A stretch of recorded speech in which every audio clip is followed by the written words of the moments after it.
All right, let's continue on with our face-off between the iPhone 4 and the Galaxy S, and let's take a look at the user interface on these two phones. Starting with the iPhone 4. On the iPhone 4, there's 11 different panels that you can add 16 shortcuts to each panel. Shortcuts can be application shortcuts, folders, or bookmarks.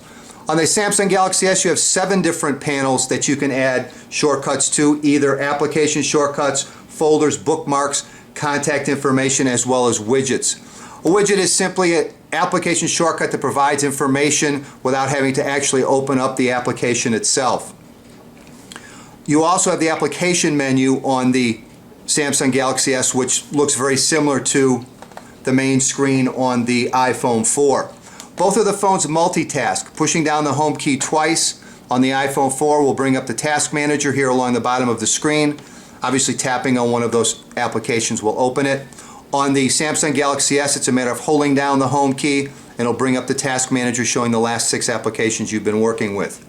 Both of the phones have dedicated search applications. From the home screen. Pushing the home key will open up the search application on the iPhone 4. It will search your phone as well as the internet.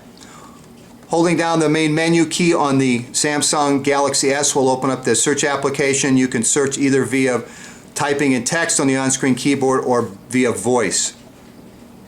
Both of the phones have notification systems. I'm going to send a text to the iPhone 4 right now so I can show you how that works. Should be there any second. There it is. On the iPhone 4, when you get a notification, you get this notification on the screen no matter what application you're currently working in. Aside from that, if you look down here, and it's a little bit hard to see, but on messages you'll see a little number 1. That means that I have one unread text message, which is a message right here. So I can either reply to it or I can close. If I hit close, you'll notice that my notification that I had an unread message is now gone. On the Samsung Galaxy S, you have a notification bar up at the top. You'll notice I have a notification. I have an unread email. Sliding it down will open it up and give me the same choices. I either can go directly to it and take care of it, or I can clear it the same as I can on the iPhone. Also, what I can do though is simply close it and it'll continue to let me know that I have an unread message in my notification bar. Take a look at messaging, actually not messaging, text input, and the Galaxy S has swipe on it, which is something that the iPhone doesn't. And what we're going to do is we're going to call John on Tuesday. Call John on Tuesday. And I didn't quite get Tuesday. Let's try Tuesday one more time. Tuesday. There we go, on Tuesday. So that's how swipe works, and it's a pretty slick way to input text. Let's take a look at the gallery on both of the phones. I took some photos. They both have 5 megapixel cameras. So I thought we'd take a look at those. There we go. Let's turn them both landscape. There we go. Move that up a little bit. And you can double tap to zoom in on both of them. There we go. Double tap. They both offer multi-touch. And this photo was taken outdoors, and they both scroll the opposite direction, which is always great. Again, both of those are outdoors. It's an indoor shot. And again, the Samsung Galaxy S does not have a flash. And then let's take a look at a video on both of these real quick. All right, let's start with the Samsung Galaxy S.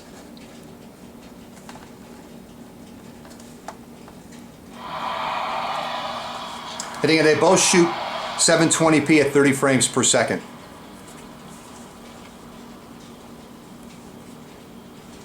So there's a look at the video on the Galaxy S. Let's take a look at the video on the iPhone 4.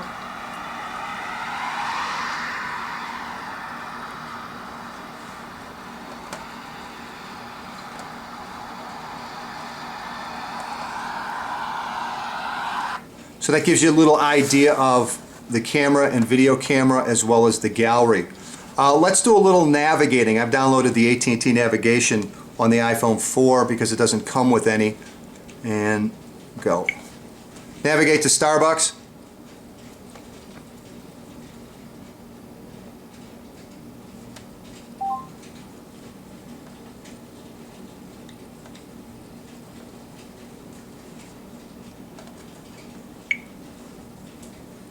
Head southwest on Landsburn Circle toward Covane Way, then turn left at Covane Way.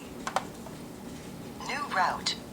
They both have voice turn by turn navigation. Turn left at La Venta Road, then turn left at Adra Road.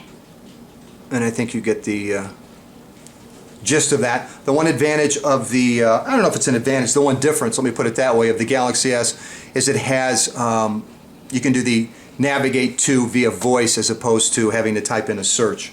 Let's take a look at YouTube real quick.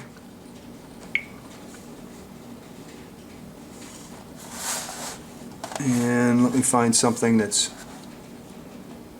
okay to watch, and we'll launch both of these.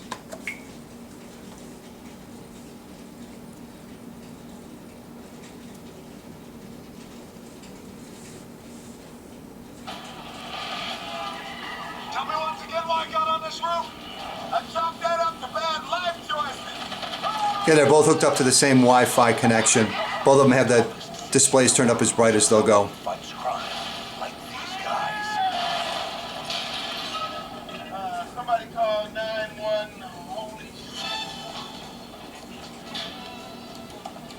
shit. Not quite sure why the iPhone 4 isn't starting. It should start on its own. I'll start it up so you can take a look at it. We know. All the gunfights, all the car chases, all the things you don't want to have. Tell me once again why I got on this roof. I chalked that up. So there's a look at both of them running YouTube. And again, I'm not sure why the iPhone 4 didn't launch by itself. It should. Let's take a look at the internet. They should be both set to Google. We got them both in landscape. And we'll load Engadget, which is a large. Let's switch this just so everybody thinks it's fair. And again, if the iPhone 4 screen looks brighter, it is. Little bookmarks. There we go. And again, they're running over the same Wi-Fi network, and they both have their screens set up as bright as they will go. And it looks like we got a pretty good race here. The Galaxy S is finished, and the iPhone 4 is still loading. Again, they both offer double tap to zoom in. They both have multi-touch to zoom in as well. Neither one of them, though, I found this strange, reformat the text to fit the screen when you multi-touch to zoom in. And the iPhone 4 is still loading. Looks like it's pretty much there, although it doesn't show. And again, you can double tap, multi-touch to zoom in and out as well. Both of them are very smooth, as you can see. Anyway, there's a face-off between the iPhone 4 and Samsung's Galaxy S. I hope it's been helpful. Take care.